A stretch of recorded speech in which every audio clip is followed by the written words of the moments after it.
ফুলে ভরা এই সুন্দর প্রকৃতির মাঝে সকালটা যেন আরও মনোমুগ্ধকর হয়ে উঠেছে। রঙিন ফুলের উপর ছোট ছোট মৌমাছিরা মধু সংগ্রহে ব্যস্ত। কখনো সাদা ফুলের উপর, কখনো হলুদ আর কমলা ফুলের মাঝে উড়ে বেড়াচ্ছে তারা। তাদের ডানার মিষ্টি শব্দ আর ফুলের দোলায় তৈরি হয়েছে এক অপূর্ব শান্ত পরিবেশ। সবুজ পাতার ফাঁকে ফাঁকে প্রকৃতির এই ছোট ছোট মুহূর্ত যেন মনকে অন্যরকম আনন্দ দেয়। একটি মৌমাছি ধীরে ধীরে ফুলের উপর বসে মধু সংগ্রহ করছে, আবার আরেকটি মৌমাছি বাতাসের সাথে উড়ে গিয়ে অন্য ফুলে বসছে। প্রকৃতির এই সুন্দর দৃশ্য যেন আমাদের শেখায় ছোট ছোট কাজের মধ্যেও লুকিয়ে থাকে জীবনের সৌন্দর্য। চারদিকে শুধু ফুলের সৌন্দর্য, মৌমাছির ব্যস্ততা আর শান্ত প্রকৃতির ভালোবাসা।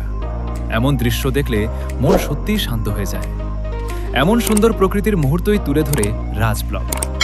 ভিডিওটি ভালো লাগলে অবশ্যই লাইক করুন, কমেন্ট করে জানাবেন কোন ফুলটি আপনার সবচেয়ে ভালো লেগেছে। আর এমন সুন্দর প্রকৃতির ভিডিও প্রতিদিন দেখতে এখনই চ্যানেলটি সাবস্ক্রাইব করুন।